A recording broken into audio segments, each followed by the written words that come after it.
네, 오늘 우리 같이 나눌 하나님의 말씀의 성경의 본문은 고린도전서 2장 1절에서 5절입니다. 고린도전서 2장 1절에서 5절까지의 말씀 우리 한 절씩 나누어 읽겠습니다. 형제자매 여러분, 내가 여러분에게로 가서 하나님의 비밀을 전할 때에 훌륭한 말이나 지혜로 하지 않았습니다.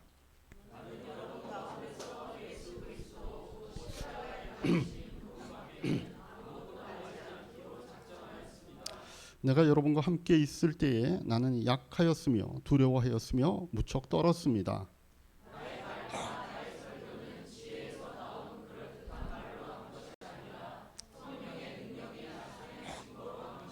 같이 봅니다. 그것은 여러분의 믿음이 사람의 지혜에 바탕을 두지 않고 하나님의 능력에 바탕을 두게 하려는 것이었습니다. 아멘. 네, 같이 말씀 나누기 전에 다시 한번 우리 앞뒤 옆에 분들 보시면서 하늘복으로 서로에게 축복하십시다. 하늘복 많이 받으십시오. 인사하십시다. 네, 하늘복 많이 받으십시오. 네, 하늘복 많이 받으십시오. 자, 제가 몇 주간에 이제 걸쳐서 좀 중요한 내용의 설교를 여러분들과 같이 나누려고 합니다. 어쩌면 이 설교의 내용들이 앞으로 우리 교회의 방향과 정체성이 되기를 원하는 그런 내용들을 담아서 여러분들과 함께 나누려고 그렇게 합니다. 그래서 여러분들이 좀 잘 들으시고 혹시 어떤 사정이 생겨서 주일 설교를 못 들게 되는 날이 있다면 우리 유튜브에 올라와 있으니까 챙겨서 좀 들으면서 몇 주간의 설교들은 여러분들이 좀 잊지 않고 잘 기억하고 앞으로 우리 교회 정체성을 만들어 갈 때 여러분들이 서로 의견도 나누고 이렇게 할 때 거기에 대한 하나의 기반으로 사용을 하시면 좋을 것 같다, 이런 이제 생각이 듭니다. 자, 오늘 우리가 함께 읽은 이 본문 고린도서의 본문인데요. 여기서 우리가 알 수 있는 게 사도 바울이 이 고린도에 갔을 때 어떤 심정인가에 대해서 우리에게 알려줍니다. 자, 거기서 뭐라고 얘기하고 있는가 하면은 3절에 보니까 내가 여러분과 함께 있을 때 나는 약하였으며 두려워하였으며 무척 떨었다, 이렇게 표현을 합니다. 바울의 심리의 상태가 그랬다라고 하는 것입니다. 왜 그런가 하면 지금 고린도는 유럽에 있는 지역 아닙니까? 근데 원래 바울은 유럽으로 갈 마음이 없었던 사람입니다. 우리 사도행전 한번 가볼까요? 사도행전 16장 6절에서 10절까지의 말씀 한 절씩, 사도행전 16장 6절에서 10절까지 한 절씩 나눠 보십시다. 아시아에서 말씀을 전하는 것을 성령이 옆에서 보니까 되게 안 보인다. 막으심으로 그가 부르기아와 갈라디아 지방을 거쳐가서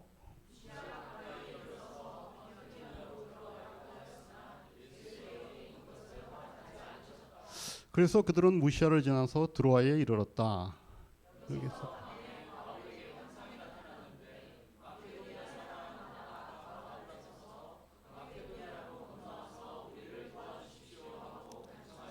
그 환상을 바울이 본 뒤에 우리는 곧 마케도니아로 건너가라고 하였다. 우리는 마케도니아 사람들에게 복음을 전하기 위하여 하나님께서 우리를 부르신 것이라고 확신하였기 때문이다. 뭐 뒤에 확신하였기 때문이다라고 하는 말이 붙기는 했지만 우리가 지금 이 사도행전이 어떻게 바울이 이 지금 현재 자신들이 사역하려고 하는 이 소아시아 지역, 요즘으로 말하면 터키 지역이죠. 원래 바울은요 계속 거기 있고 싶었던 거예요. 이 소아시아 지역에서 더 이 사역을 하기를 원했지만 성령께서 마게도니아로 부르셔서 유럽으로 건너가게 된 겁니다.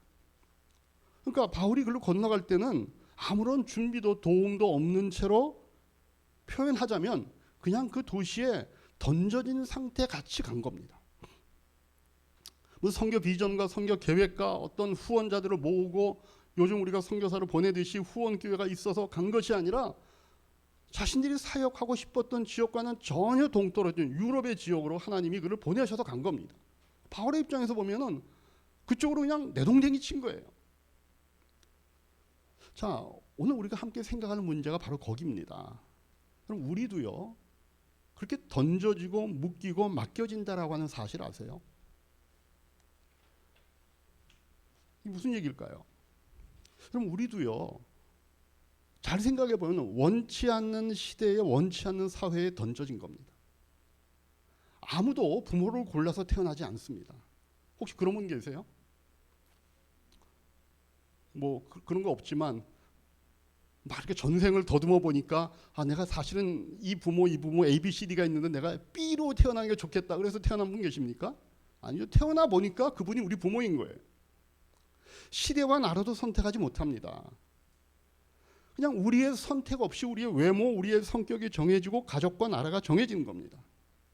그래서 드는 생각이 뭐예요? 때때로 억울하죠. 근데 그렇게 보자면 꼭 나만 그런 게 아니라는 거예요. 인류 역사 내내 사람은 누구나 그렇게 억울한 겁니다. 자기의 출신 성분이나 자기의 시대를 마음에 들어하는 사람은 한 사람도 없었습니다. 지금 고린도전서 2장에서 이 바울 사도가 하고 싶은 얘기가 바로 그건 거예요. 오늘 이 본문에서 봤듯이 바울은 다음 선거지였던 이 고린도 지역에 아무런 준비 없이 내던져진 느낌이었던 겁니다. 그래서 그는 이런 당황스러운 상황에서 오직 예수 그리스도와 그분이 십자가에 못 박히신 것만을 생각하기로 했다라고 얘기하는 거예요. 그게 고린도전서 2장 2절의 말씀이에요. 뭐라고 되어 있습니까? 나는 여러분의 가운데서 예수 그리스도 그 십자가에 달리신 그분밖에는 아무것도 알지 않기로 작정하였습니다. 이게 내가 예수만을 전하겠다라고 하는 그런 각오의 말씀이 아니에요.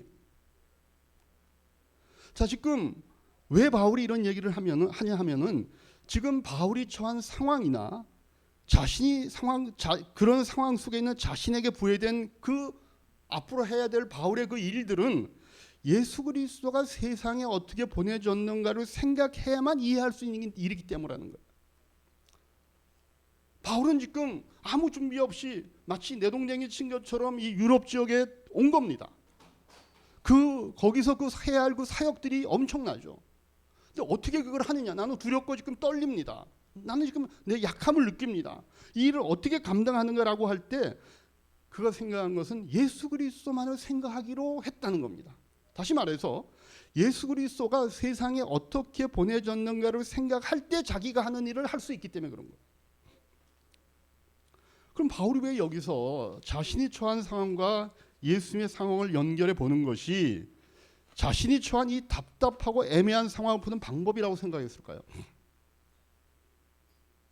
답은 하나님의 일하심의 방법에 대한 깨달음이 거기서 오기 때문에 그렇습니다. 자, 그래서 바울이 자신에게도 도움이 되었고 오늘날 우리에게도 전하고 싶은 그 하나님의 일하심의 방법이 뭘까라고 하는 게 오늘 설교의 주제입니다. 자, 보세요. 예수님을 우리가 보면 태어나셨는데 나라는 로마의 속국입니다. 멀쩡한 나라가 아니에요. 사실은 나라도 아닌 겁니다. 근데 그런 나라에 태어나셨어요. 태어난 지 얼마 되지 않아서 헤롯 왕의 핍박으로 애굽으로 피난을 갔다 와야 됩니다.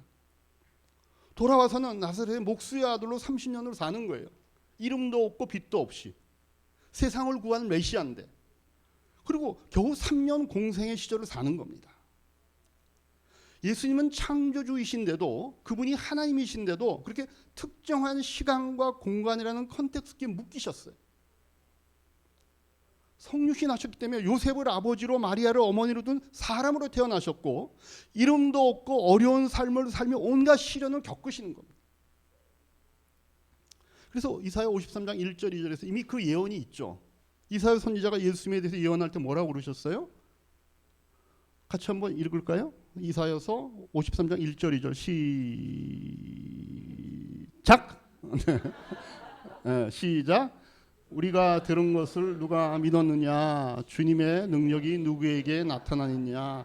그는 주님 앞에서 마치 연한 순과 같이 마른 땅에서 나온 싹과 같이 자라서 그에게는 고운 모양도 없고 훌륭한 풍채도 없으니 우리가 보기에 흠모할 만한 아름다운 모습이 없다.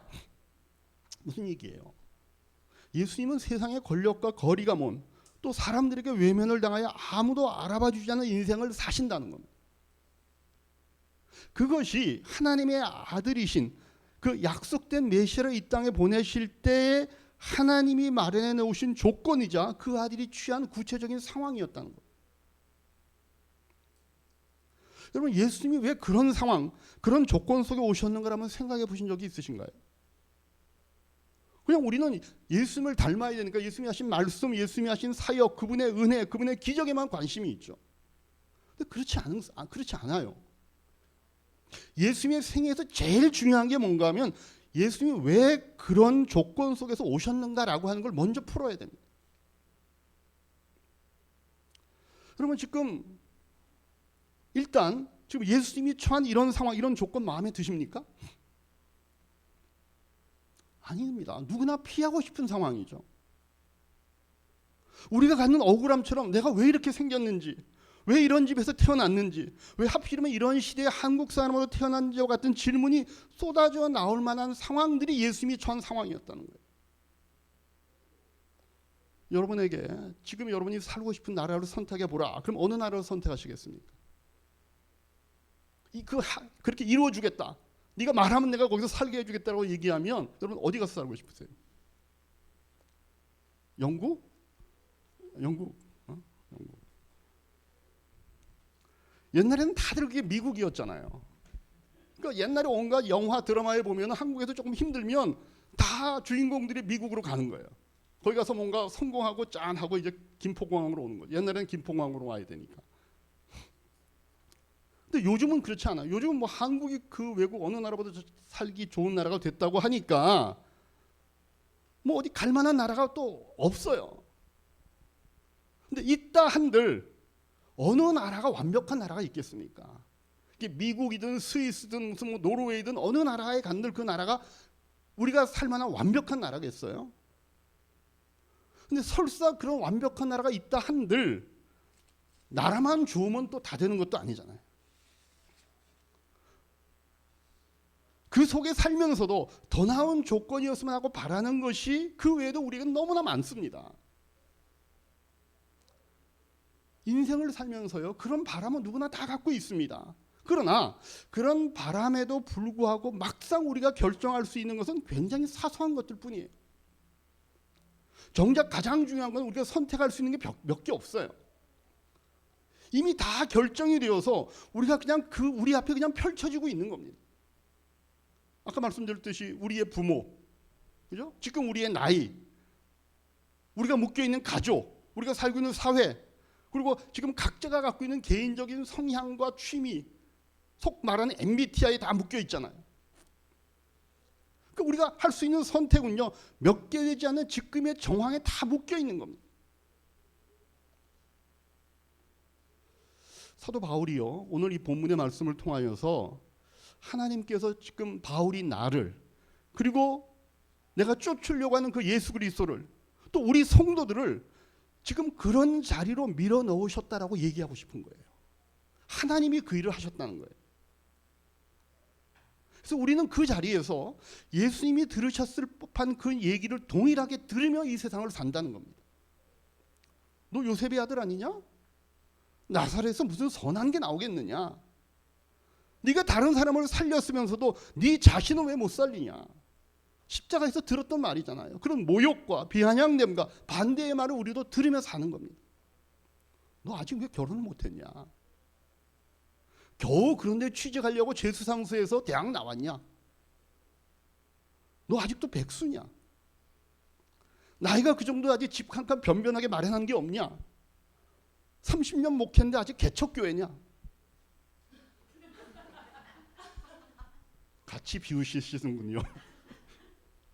그러나 여러분, 기죽지 말아야 돼요. 왜냐하면 우리가 잊지 말아야 할 것이요, 그런 조건 속에서 하나님이 우리와 일한다는 사실 때문에 그렇습니다. 하나님은 바울과 예수님을 특정 정황 속에 묶으셨듯이 우리의 인생을 특정 환경에 묶여서 살아가는 인생으로 인도하시는 겁니다. 하나님이 우리의 인생을 묶고 그 속에 밀어넣으셔서 무언가를 만들기를 원하시기 때문에 그렇습니다. 그게 뭘까요? 뭘 만들려고 하는 걸까요? 결론부터 말씀을 드리겠습니다. 일단 예수님의 삶이 어떻게 되는가 한번 보십시다. 에베소서 1장 20절에서 22절 말씀 같이 한번 우리가 에베소서 나와라. 예. 같이 한번 합독하시겠습니다. 시작. 하나님께서는 이 능력을 그리스도 안에 발휘하셔서 그분을 죽은 사람들 가운데서 살리시고 하늘에서 자기의 오른쪽에 앉히셔서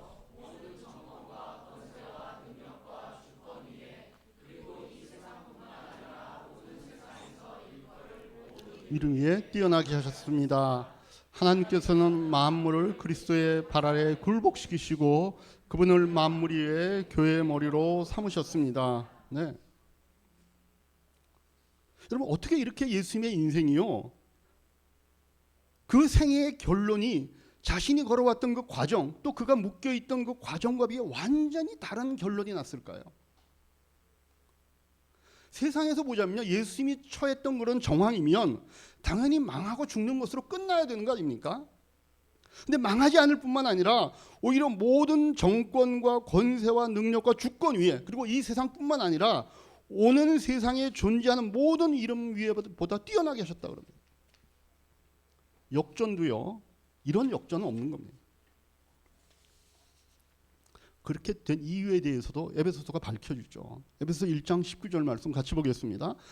또한 믿는 사람인 우리에게 강한 힘으로 활동하시는 하나님의 능력이 얼마나 엄청나게 큰지를 여러분이 알기 바랍니다. 어떻게 그렇게 되었냐? 하나님의 능력이 그렇게 만들었다고 얘기합니다. 그래서 에베소서를 쓴 사도 바울은요, 이걸 볼 수 있는 눈을 우리가 갖기를 기도하는 겁니다. 에베소서 1장 17절에서 18절 말씀 같이 보겠습니다. 우리 주 예수 그리스도의 하나님이신 영광의 아버지께서 지혜와 계시의 영을 여러분에게 주셔서 하나님을 알게 하시고 여러분의 마음의 눈을 밝혀주셔서 하나님의 부르심에 속한 소망이 무엇이며 성도들에게 베푸시는 하나님의 영광스러운 상속이 얼마나 풍성한지를 여러분이 알게 되기를 바랍니다. 네. 우리의 눈이 밝아져서 그거를 볼 수 있기를 바울이 기도하는 겁니다. 여러분 오늘날도요, 우리가 믿는 하나님은 이런 능력의 하나님이심이 동일함을 믿는 여러분들 되시기를 주님의 이름으로 축복합니다. 우리가 선택할 수 없고 어쩔 수 없는 우리의 한계를 실감하는 이 상황 속에서 우리가 묶여 있고 그것으로 인해 때로는 억울하고 분하고 고통과 한숨을 쉴 수밖에 없다 할지라도 하나님은 그 상황의 결말을 예수 안에서처럼 변하게 할 수 있는 분이심을 믿기를 바라는 것입니다. 그렇다면 하나님의 능력이 어떻게 해서 이런 반전을 이룰 수 있는 걸까요? 하나님의 능력이 어떻게 이 과정과 결론이 완전히 다른 모양을 만드는 걸까요? 이제는 그 끝난 프로인데 그 팬덤 싱어라고 하는 그런 그 크로스오버 중창단을 결성하는 그런 TV 프로그램이 있었습니다. 그 가운데서 심사위원 중에 한 분이 이런 멘트를 하는 걸 제가 들었습니다. 이제 결승전에 가까워져서 4명이 한 팀을 이제 만들어야 되는 그 시기가 왔는데 팀원 선택권을 그 팀의 우선권을 가진 한 사람이 나머지 이제 3사람을 뽑아야 되는 겁니다. 근데 자기 팀을 구성할 때 어떤 사람이 여러 파트들이 있는 가운데 베이스 파트 싱어를 먼저 선택을 하더라고요. 그러니까 그 심사위원이 뭐라고 얘기하는가 하면, 야, 제대로 저분은 팀을 구성할 줄 아는군요. 정말 영리하군요. 중창이 뭔지를 아는 사람이군요. 중창에서는 베이스가 중요한 걸 어떻게 알았죠? 사람들은 베이스가 멜로디가 단순해서 별로 중요하지 않은 것으로 생각하지만 사실은 베이스가 전체의 기반을 잡아주는 것을 이분은 알고 있었네요. 아, 저분 정말 뛰어난 그런 어떤 어떤 지혜로운 사람이다. 이렇게 멘트하는 걸 제가 들은 적이 있습니다. 우리는 사실 베이스의 중요성 잘 모릅니다. 근데 음악을 하는 전문가들은 실제로 합창과 중창에서는 베이스가 중요하다 그래요. 멜로디가 화려한 것이 아니고 그냥 기껏해야 뭐 이런 식으로 그냥 뭔가 복식 호흡만 잘하면 될 것 같은데 베이스가 전체의 기반을 잡아주기 때문에 그렇습니다. 베이스가 다른 음들이 펼쳐갈 무대를 만들어준다는 거예요. 베이스가 있어야 그 위에 다른 음들이 춤을 출 수 있다는 겁니다. 여러분 하나님은요, 우리를 어떤 자리에 묶으십니다. 우리는요 그게 우연이라고 생각하고 어떨 땐 내가 불운해서 아니 내가 실력이 없어서 그런 상황 속에 있다라고 생각을 하는데 그게 아니라는 겁니다. 막연하고 답이 없고 또 우리를 곤란하게 하고 두렵게 하는 어떤 그런 일이라 할지라도 하나님의 손 밖에서 일어난 일은 없다는 겁니다. 그게 하나님의 손 밖에서 일어난 일이 아니기 때문에 이런 상황들은 그게 불운한 환경으로, 억울한 환경으로 끝나게 하지 않는다는 얘기입니다. 이런 상황, 그런 정황, 이 같은 환경이 중창이나 합창의 베이스처럼 우리 인생에서 하나님의 뜻과 능력이 펼쳐질 무대를 만들어 준다는 것입니다. 그래서 하나님께서 말씀하시죠. 내가 원하는 목적지에 너를 이르게 할 무대를 내가 이렇게 만들었다라고 얘기하는 것이 우리가 처한 정황일 수 있다는 거예요. 하나님이 우리를 이끌어갈 그 목적지가 어디예요? 예수님에게서 보이셨던 그 목적지, 다시 말해서 만물을 그리스도의 발 아래 굴복시키시고 만물 위의 교회가 머리가 될 그 목적지에 우리를 이르게 한다는 거예요. 사도행전 26장 29절에 가면 체포된 바울, 이제 전도하다가 체포됐어요. 그때 그 바울이 자신을 신문하던 그 당시에 베스도 총독과 아그리빠 왕 앞에서 이런 얘기를 합니다. 26장 29절입니다. 다시 한번 읽겠습니다. 바울이 대답하였다. 짧거나 길거나 가되 내 말을 듣고 있는 모든 사람이 이렇게 결박을 당한 것 외에는 꼭 나와 같이 되기를 하나님께 빕니다 라고 얘기했던 그 자랑선 목적지를 하나님이 우리에게도 예비하고 계시다는 거예요. 그리고 우리도 도달해야 되는 바로 그 목적지죠. 에베소 4장 13절에 뭐라고 얘기합니까? 에베소 4장 14절 같이 읽습니다. 그리하여 우리 모두가 하나님의 아들을 믿는 일과 아는 일에 하나가 되고 온전한 사람이 되어서 그리스도의 충만하심의 경지에까지 다다르게 됩니다.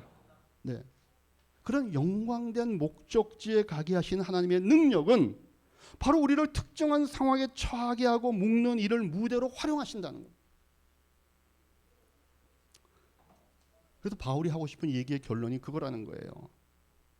너희들의 정황이 어떤 특정 상황 속에 묶여 있는 것을 겁내지 말라는 겁니다. 내가 너희에게 나아갈 때 아무런 준비도 못했고 딱 하나만 내가 각오하고 간 거 아니냐. 예수 그리스도와 그가 십자가에 죽으신 것만을 기억하기로 했다. 하나님이 의도하시고 인도하시는 것에 순종하는 예수 그리스도의 모습에만 자기는 집중했다는 겁니다. 여러분, 예수님이 그렇게 인간 세상 속에 던져진 것 같이 바울도 고린도에 던져졌습니다. 그래서 사도 바울은요, 사역 기간 내내 이런 끊임없는 공격성 질문에 직면을 하는 겁니다. 당신이 신의 사자라면 왜 그렇게 못생겼냐? 바울이 못생겼거든요. 대머리인데다가 눈도 나빠가지고 늘 이렇게 보고, 그런 그의 인신공격부터 시작했고 왜 말이 어눌한가? 왜 밤낮 감옥에 잡혀가는가? 당신의 신은 도대체 뭘 하고 있길래 당신은 밤낮 그런 어려움 속에 처하는가? 왜 맨날 굶고 춤고 헐벗는가? 이게 다 바울의 흉으로 돌아오는 겁니다. 근데 바울은 그것들이 다 하나님이 일하시는 하나님의 능력의 재료가 된다라고 고백을 하는 거예요. 이런 바울의 겉면을 우리 역시 아멘으로 받을 수 있어야 합니다. 우리 자신에게조차도 이해되지 않는 이 현실을 그대로 수용할 수 있어야 됩니다. 오히려 적극적으로 이런 현실이 하나님이 즐겨 사용하시는 무대가 될 수 있다는 사실을 아셔야 합니다. 여러분, 스케이트를 타려면은요, 예전에는요, 강이 얼어야 됐어요. 강이 얼지 않고 스케이트를 탈 방법은 없는 겁니다. 하나님은요, 그런 방법으로 일을 이루시기를 좋아하신다는 뜻입니다. 강의 얼음이 비로소 스케이트가 춤출 수 있게 하는 무대가 되기 때문에 그렇습니다. 그럼 어떤 사람은 그렇게 생각하죠. 아니, 하나님은 그렇게 가학적인 분이신가?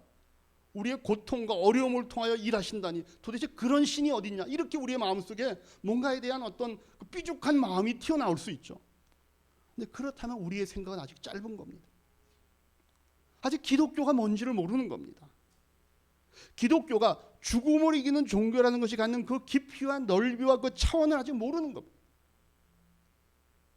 여러분, 기독교의 구원과 승리를 제대로 이해하려면 우리가 가장 두려워하는 죽음, 공포, 불안, 의심을 하나님이 어떻게 놀라운 영광으로 만들어내시는가를 볼 수 있어야 합니다. 하나님께서 우리가 묶여있는 자리에서 우리에게 일어나는 모든 어려움 속에서도 일하시는 분인 사실을 우리가 알 수 있어야 합니다. 자녀가 없었던 아브라함에게 백세의 아들을 주신 분이십니다. 400년간 노예로 살고 있던 이스라엘에게 해방을 주신 분이십니다. 다시 하나님의 뜻에 불순종해서 망함으로 최강의 그 당시에 바벨론의 제국으로 노예로 팔려갔던 그 민족이 다시 자기의 땅으로 돌아올 수 있도록 해주시는 분이십니다. 죽을 수밖에 없었던 운명의 인류를 십자가라고 하는 죽음의 방법을 통해 부활의 생명으로 되살리시는 분이 하나님이십니다. 그게 기독교입니다. 이렇게 성경은요, 각 시대마다 하나님이 지금 이렇게 계신다라고 계신다는 사실을 선언하는 걸로 채워져 있는 겁니다. 사람이 처한 모든 힘들고 절망적이고 어려운 현실이 어떻게 하나님의 큰 일을 이루시는가를 증언하고 있는 것이 성경 아닙니까? 다니엘의 세 친구처럼 왕의 명령에 불순종해서 풀물 속으로 들어간 그 사건처럼 위험이 크고 심할수록 하나님의 일하심은 더 크게 나타나는 법이죠. 그 위협을 그대로 감수하는 것만으로도 하나님은 하나님의 일하심을 드러내십니다. 그 상황을 보고 있었던 느부갓네살, 그들을 풀물 속으로 던졌던 느부갓네살 왕이 하는 고백이 뭡니까? 다니엘서 3장 24절 25절에 같이 한번 읽겠습니다.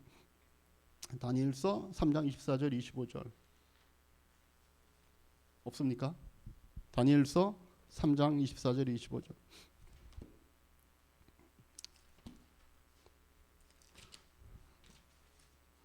네.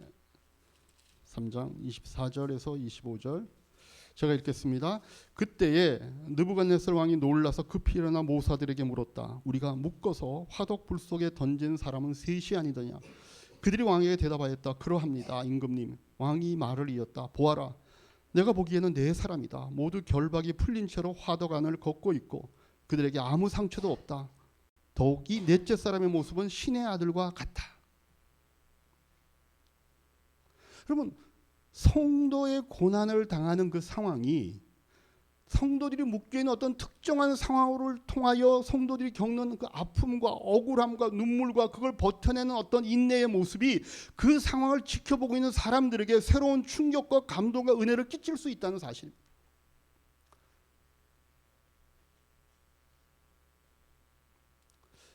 여러분, 그렇기 때문에 하나님께서 하나님의 일을 하시기 위해서 우리를 어떤 도전과 어떤 질문 앞에, 어떤 현실 앞에 세우는지를 우리가 볼 수 있어야 합니다.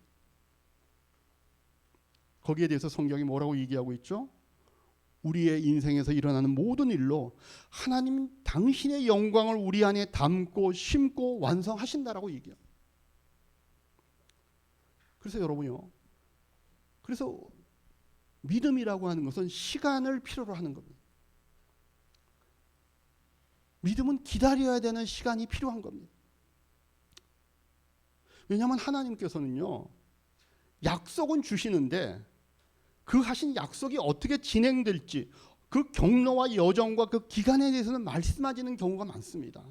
하나님은 뭐만 얘기하냐면 나는 거룩하다, 나는 다르다, 하늘이 땅에서 높음같이 내 생각은 너희와 다르다, 나는 신실하다, 나는 전능하다, 나는 자비롭다, 나는 너희를 사랑한다, 걱정하지 말아라, 나는 네 편이다 라고만 말씀을 하실 때가 많습니다. 하나님이 하신 이 약속보다 더 큰 약속은 없습니다. 하나님이 하신 약속은 너무 놀라운 겁니다.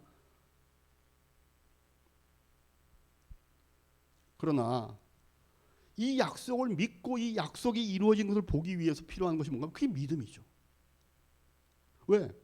하나님의 약속은 아직 안 이루어지고 있는 상태니까 아직 실체가 보이지 않는 겁니다. 그래서 우리에게 의심이 생겨나는 겁니다. 약속은 붙잡았는데 약속된 그 약속이 지금 나의 현실 속에서 일어나고 있는 모습이 아직 안 보이니까 의심이 생기는 거죠. 불안하죠. 그 의심을 버텨내고 하나님의 약속의 신실함을 붙잡는 것이 믿음이기 때문에 그렇습니다. 하나님은 우리에게 이렇게 믿음을 요구하시는 그 이유가 뭔가 하면 우리를 사랑하시기 때문에 그렇습니다. 사랑하기 때문에 우리에게 약속한 것을 그분은 이루시고야 마는 겁니다. 이렇게 하나님이 우리를 사랑하시기 때문에 우리에게도 의심 대신에 믿음으로 하나님을 사랑할 것을 하나님이 원하시는 겁니다. 왜요?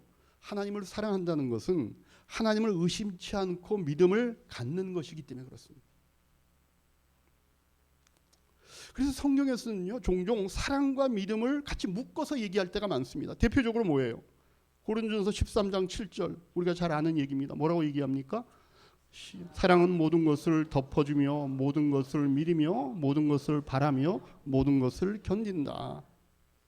그래서 우리가 이 인생의 현실을 사는 동안에 우리 신앙의 실력, 그건 뭔가 하면 결국 믿음이 우리의 실력이 되는 겁니다. 얼마나 기다리냐라고 하는 것입니다. 하나님의 약속을 얼마나 붙잡고 있는가라고 하는 문제라는 겁니다. 하나님의 약속을 믿고 얼마나 참고 견디나의 시간이 우리에게는 필요하기 때문에 그렇습니다. 여러분, 그렇습니다. 우리가 실패한 자리가 하나님의 은혜를 담는 자리가 될 것입니다. 그래서 세상에서는 져도 된다라고 성경이 우리에게 담대하게 자주 분명하게 얘기하는 겁니다. 져도 된다라고 하는 것은 무책임하라는 얘기가 아닙니다. 우리가 낸 열심과 진심이 이 세상에서는 보상을 받지 못할 수도 있다라고 하는 말입니다. 그러나 그럼에도 불구하고 하나님의 일은 이루어진다는 겁니다. 우리를 향한 하나님의 약속을 이루어지는 겁니다. 여러분, 그렇죠. 우리가 겪는 현실, 지금 우리가 처해 있는 모든 조건은 하나님이 하나님의 일을 이루시는 방법입니다. 그게 하나님의 지혜이고 그게 하나님의 능력입니다.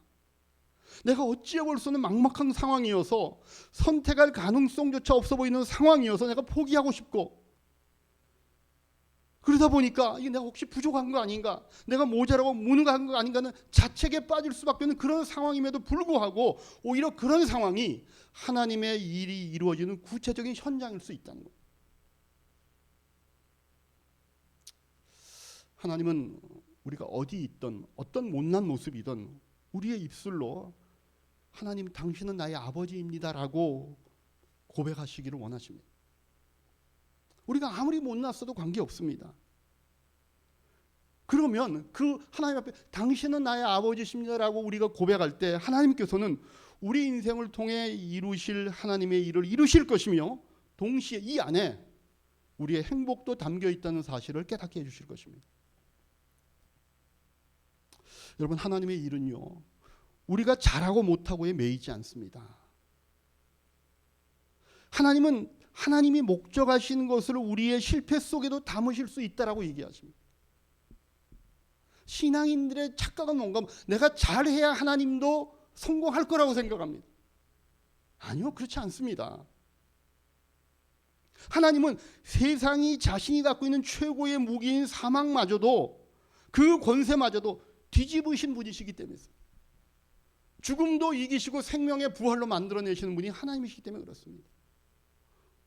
우리의 믿음이 약하고 우리가 우리의 믿음대로 살지 못하고 우리가 하나님의 뜻대로 살지 못하는 그 참 말도 안 되는 상황 속에서 헤매고 있다 할지라도 그것 때문에 우리를 향한 하나님의 일은 흔들리는 것이 아닙니다.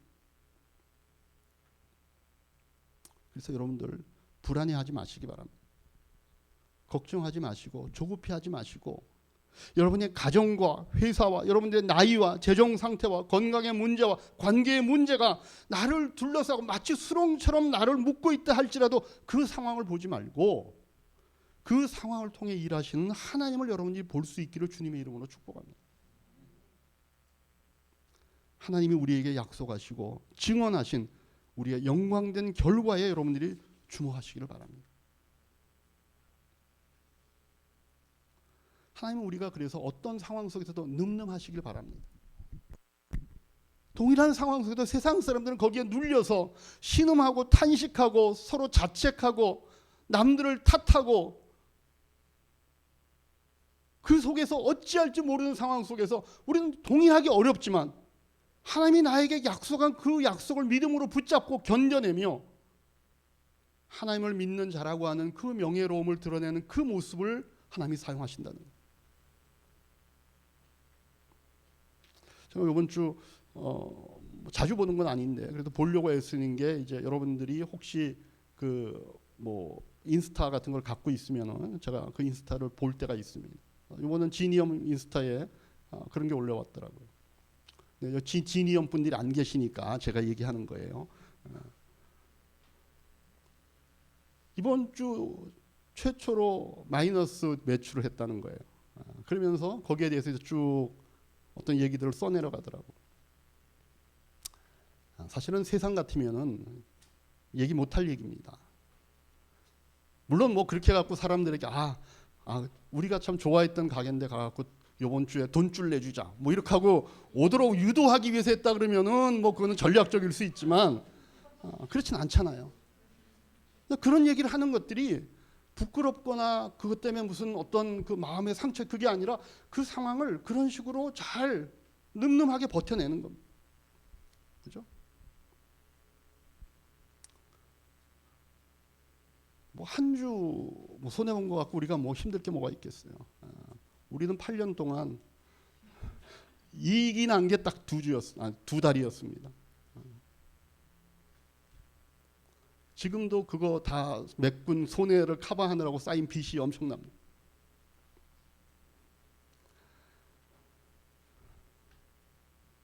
그럼 어떤 상황 속에서도 하나님은 우리와 함께 하십니다. 심지어 우리가 불행하게 여기는 상황, 아픈 상황, 고통의 상황, 억울한 상황, 힘든 상황조차도 하나님은 오히려 그 상황이 하나님의 힘과 능력이 임하는 자리라고 우리에게 말씀해 주십니다. 그걸 우리가 믿을 수 있어야 되고 그걸 내 일이라고 생각해야 되고 그걸로 내가 새 힘을 낼 수 있는 기반이 돼야 되는 겁니다. 주님이 그래서 승리하신 것이고 바울도 승리한 것이고 성경의 많은 인물들이 그 증인으로 우리 앞에 이미 서 있는 겁니다. 이제 이런 하나님을 여러분들이 믿으시고 넉넉한 마음으로 세상을 이기시기 바랍니다. 그리고 하나님을 아버지라고 부를 수 있는 그 사실을 명예로 아는 그런 존재가 되어서 그런 내 자신이 이 세상과 이웃 앞에 하나님을 증거하는 수단이 되도록 하시기 바랍니다. 그런 이야기가 우리 이야기교회 성도님들의 이야기가 될 것을 주님의 이름으로 축복합니다. 이제 들으신 말씀 생각하면서 여러분들 오늘 내가 하나님의 말씀을 듣고 어떤 내용을 조금 더 한 주간 동안 생각하기를 원하는지 내가 뭘 회개할지 뭘 감사할지 뭘 결단할지 여러분들 주보의 빈칸에 적어 놓으셨다가 여러분들 목장 모임이나 또 여러분들 기도 모임에서 나누시기 바랍니다. 1분 정도 시간을 드리겠습니다.